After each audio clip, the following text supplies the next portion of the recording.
de l'environnement politique ivoirien, notamment les relations de notre pays avec ses voisins de la région de l'Afrique de l'Ouest. Comment pourriez-vous améliorer ces relations? Non, je ne comprends pas vraiment presque même la question parce que le président Houphouët-Boigny ne pensait jamais à la Côte d'Ivoire. Il pensait toujours au minimum à la sous-région, sinon à l'Afrique. Et je crois que, vu notre situation dans le monde, c'est la bonne manière de penser les problèmes. Je crois qu'on a 750 km de frontière avec le Libéria, on connaît le Libéria là-bas. Mais ce sont les mêmes populations qu'il y a de chaque côté de la frontière. Ils parlent la même langue.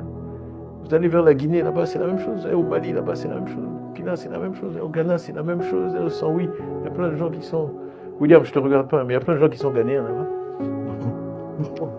Ils s'appellent William. Bon, Johnson. Donc, on a cette disposition-là partout dans notre pays. Côte d'Ivoire, c'est un bout de Libéria, plus un bout de Guinée, plus un bout du Mali, plus un bout de Burkina, plus un bout de Ghana. C'est ça la Côte d'Ivoire.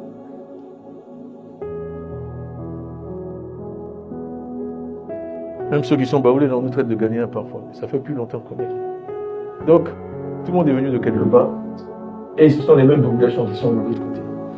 Donc, vraiment, essayer de nous opposer, ça n'a aucun sens. C'est le président Houphouët-Boigny qui a dit qu'il ne faut pas aspirer à être une oasis dans un désert, parce qu'en général, c'est le désert qui gagne, et c'est vrai. Donc, il faut voir le paradoxe de... On est là, souvent on demande aux pays occidentaux de nous aider. On veut bien aller à la COP29, demander des milliards de dollars, etc. Mais nous, quand on a des plus pauvres que nous à notre porte, on ne veut pas les aider. Non, c'est un vrai problème. C'est un vrai problème. On se réjouit de ceux qui sont pauvres. On dit donc à rester chez eux là-bas. On ne va pas les voir chez nous, parce que nous, on a réussi. Mais ça, c'est vraiment réfléchir à court terme. Réfléchir à court terme. Moi, je dis, c'est comme si vous êtes dans une salle de classe et puis il y a 2 ou 3 qui ont la variole. Toi, tu n'as pas encore attrapé la variole, tu es là, tu es content, tu n'es pas vacciné. De toute façon, vous êtes dans le même espace géographique. C'est pour ça que j'utilise l'analogie de la salle de classe. Dès qu'il y a une maladie, on a vu Ebola, on a vu tout ça, on partage le même espace géographique. Donc, on ne doit penser notre développement que dans le cadre régional. Il faut trouver des stratégies gagnantes-gagnants. Il faut que j'aille parler au président du Burkina pour lui dire, bon, qu'est-ce qu'on peut faire pour vous aider? Vous savez qu'à l'époque du président, on fait beaucoup de déficits, tout ça qu'on avait, c'était tout l'argent qu'il donnait au pays d'à côté. Mais il ne pouvait pas dire. Il ne pouvait pas dire. Il payait les cotisations du Conseil de l'entente de tout le monde, il payait les trucs d'Air Afrique, il payait les cotisations de la BAD. Vous ne pouvez pas imaginer l'argent qu'il a mis dans s'assurer que les autres pays fonctionnent. Mais ça, c'est la bonne manière de diriger la Côte d'Ivoire. Il faisait ça pour le bien de la Côte d'Ivoire. Pour qu'il n'y ait pas des gens qui viennent attaquer son pays. Essayer de partager la prospérité. Donc vraiment, la vision, c'est celle-là. Il ne faut pas se réjouir du malheur d'autrui. Il ne faut pas se réjouir du malheur d'autrui, parce que demain, c'est toi-même qui vas tomber dans le même trou. Si la Guinée, le Mali, le Burkina ne marchent pas, la Côte d'Ivoire ne pourra jamais marcher.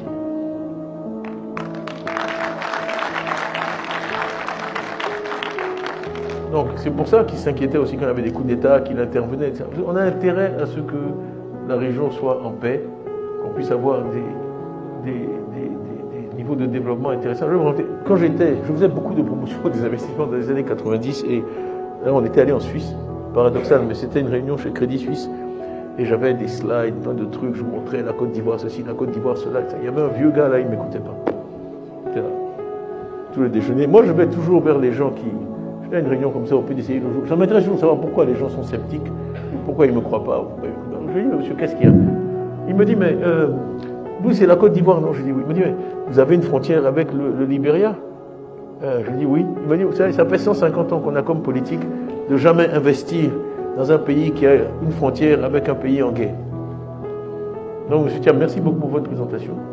C'était très intéressant. Mais à moins que vous puissiez déplacer la Côte d'Ivoire, nous n'allons pas investir en Côte d'Ivoire tant qu'elle est voisine du Libéria. Donc, c'est tout ça pour dire que, espèce d'égoïsme nationaliste, l'intérêt bien compris à long terme de chaque pays, c'est que ça marche pour tout le monde. À court terme, il peut y avoir avantage à ce qu'un tel ait des problèmes, mais à long terme, on est tous dans le même espace géographique. Il faut qu'on travaille ensemble et c'est ce discours qu'il faut tenir. Moi, en tout cas, c'est celui que je tiens et je sais qu'il est très bien reçu dans les pays d'à côté. Ça ne veut pas dire qu'on va brader nos intérêts nationaux, ça ne veut pas dire qu'on ne va pas défendre l'intérêt national, mais c'est le type de dialogue dans lequel vous vous engagez. Est-ce que c'est un dialogue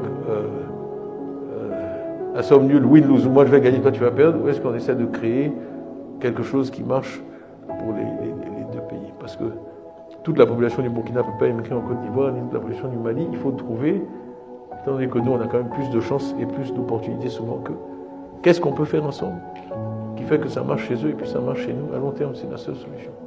Si je peux raconter, parce que en années 90, on m'a envoyé chez, comment il s'appelle, Lassana Conté, pour essayer de le convaincre de laisser construire la ligne de chemin de fer qui allait amener les minerais de fer de Sipilou jusqu'au port de San Pedro. Et vraiment, c'était une expérience douloureuse pour moi, parce qu'il a dit, père son âme, mais il a dit, je ne veux pas faire ce projet. Et je lui ai dit, mais pourquoi? Et il a dit, parce que ça va profiter à la Côte d'Ivoire, vous êtes suffisamment riche comme ça. Et j'ai dit, oui, mais c'est vrai, monsieur le président, mais ça va profiter encore plus à la Guinée. Et je vous assure, finalement, il ne l'a pas fait pour cette raison. Et il y a toujours la forêt là-bas, plutôt qu'un chemin de fer. Et donc, cet esprit-là, c'est un esprit qu'en Afrique, on doit vraiment éliminer. Éliminer. Je suis content d'être par terre tant que mon camarade est par terre aussi. Vous êtes par terre tous les deux. Hein? Vous êtes assis par terre, vous êtes content, bon, oui, moi je suis à lui aussi. Moi je préfère qu'on ait chacun une chaise et qu'on ne soit pas assis dans la poussière. Donc c'est ce raisonnement-là aussi dont il faut parfois convaincre les gens. Je suis désolé, mais ça m'est revenu en parlant. Ce genre d'expérience, et ce n'est pas la seule expérience que j'ai eue comme ça. Où vraiment, je vois par rapport à l'Europe. Des Européens, ils peuvent se haïr et se détester autant qu'on veut. Ils sont toujours capables de s'unir pour atteindre un objectif commun. Et il y a une manière saine de compétir et une manière malsaine de compétir. Et je dis toujours, c'est comme à l'école. Si quelqu'un est meilleur que vous, disons en maths, vous regardez, vous dites, ah, le type vraiment, à chaque fois, il me dame le pion. Bon, moi, en tout cas, je vais essayer de le comprendre, de voir comment il travaille. Je vais essayer de poser des petites questions, copier un peu, m'inspirer de ce qu'il fait. Voilà. Et puis pour essayer de le dépasser. Ça, c'est la bonne et saine compétition. La mauvaise compétition, c'est je veux l'anéantir. Mais même si vous l'anéantissez, vous restez aussi nul en maths que la veille. Donc, vous avez anéanti quelqu'un qui est meilleur en maths que vous. Ça ne va jamais vous rendre vous meilleur en maths. Donc, ce qui doit vous intéresser, vous, dans la vie, c'est de vous améliorer, vous. Moi, on me rapportait des gens, je sais pas, ils sont allés à l'ouest, excuse-moi, occasion, ils sont allés voir des gens là-bas. Mais tiens, ils sont allés voir des gens, il faut l'anéantir. Il faut l'anéantir, il faut faire que les Ivoiriens ne l'aiment plus, il faut faire qu'il soit plus populaire. Je dis, mais même si vous accomplissez votre objectif, qu'est-ce que ça va faire pour vous? Vous, ils ne vous aiment pas. Donc s'ils ne m'aiment plus, même s'ils ne m'aiment plus, ça va pas faire qu'ils vont vous aimer, vous.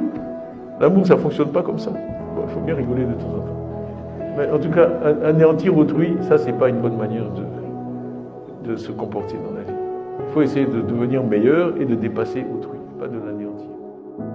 Quelles solutions seront mises en place pour que les retombées de la croissance profitent réellement aux populations ivoiriennes, notamment les plus démunies? Il faut vouloir.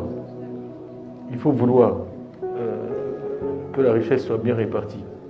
Donc, en tant que leader, est-ce que votre but, c'est de maximiser la richesse de votre groupe tribal ou ethnique, ou est-ce que votre but, c'est de maximiser la richesse de la nation? Donc déjà, ça commence là. Ça commence là. Il faut vouloir que les choses soient réparties. Il faut accorder de l'attention aux petits. Je l'ai dit, mais je suis fier de la tradition du PDCIR. Le PDCIR, c'est un parti qui a été fondé pour les petits. Même si Houphouët-Boigny était riche à l'époque, il a mené un combat pour le petit planteur africain, pour qu'il puisse avoir un revenu décent. Et donc cette origine-là, c'est important. Il faut vraiment accorder de l'attention aux petits. Il y a beaucoup de choses, il y a beaucoup de problèmes. C'est un sujet que j'essaie d'éviter en général, parce que si j'en parle trop, je ne serai jamais élu. Donc, j'évite, c'est la corruption. Mais disons simplement sur ce point-là, il faut faire que les ressources du pays soient bien utilisées. Voilà. Je regardais des chiffres absolument incroyables sur des projets qui font 4 fois, 5 fois le temps, des projets qui doivent durer 24 mois, qui durent 66 mois, des projets qui doivent coûter 20 milliards, qui coûtent 100 milliards. Bon, ce genre de choses, c'est pas possible. C'est pas possible. Il faut bien utiliser les ressources qu'on a, même si on n'en a pas beaucoup. Il faut bien utiliser les ressources qu'on a. Et puis après, il faut la transparence. Ok ? Là, le budget est en train de passer à l'Assemblée. On a plusieurs députés dans la salle ici. On a trouvé de l'or, du pétrole et du gaz. Il y avait le Extractive Industries Transparency Initiative, EITI. Moi, j'ai été impliqué là-dedans. Il y a des standards internationaux de disclosure, de transparence sur les revenus du pétrole de l'État, etc. Mais il faut qu'on les respecte. Il faut que la nation sache quelle richesse est extraite de notre sous-sol, etc. et où elle va. Hein, que les députés, tout ça, puissent exercer un contrôle sur ça et rendre compte à la nation. Il y a des choses simples. Le président Chirac avait donné un stylo à Tony Blair. Et moi, Tony Blair m'a raconté, il me dit, mais vraiment, en France, vous avez des problèmes. Parce qu'il y a une règle, je crois que c'est 200 livres à l'époque. Le chef de l'État, le Premier ministre britannique, n'a pas le droit de recevoir de cadeaux supérieurs à 200 livres. Ou alors, il doit le racheter. Donc, il aimait beaucoup le stylo, mais il a donné le stylo à l'État britannique parce que le stylo de Chirac était trop cher et lui, il ne pouvait pas le racheter. Donc il y a des règles de fonctionnement qui sont importantes. C'est un tas de petites choses. C'est un tas de petites choses. Mais c'est la rigueur. Et c'est possible. Moi je vois, les gens souvent parlent du BNET, ils sont fiers. Et ça. Moi j'ai participé, j'ai quand même créé le BNET. Et on était arrivé à avoir ce genre de culture. Parce que si vous arrivez à embaucher des gens de qualité, en fait, les environnements positifs attirent les gens de qualité. Moi, je sais, quand j'étais au Vietnam, j'ai pris du Poden, il y avait des problèmes de corruption, etc. avant, et nous, on avait dit zéro tolérance pour la corruption, mais on est arrivé à attirer des Vietnamiens de meilleure qualité. Parce que c'était des gens qui avaient envie de travailler dans un environnement propre et sain. Pour un employeur qui avait clairement affiché la couleur et qui disait nous on rentre pas dans ces choses-là. Donc il y a du travail à faire, mais je pense que c'est possible. Il y a plein d'Ivoiriens qui vivent dans plein de pays dans le monde, qui sont des citoyens honnêtes, qui ne posent aucun problème de corruption, etc. C'est que quand on a un système qui laisse à désirer, il y a du travail pour le redresser. Mais bon.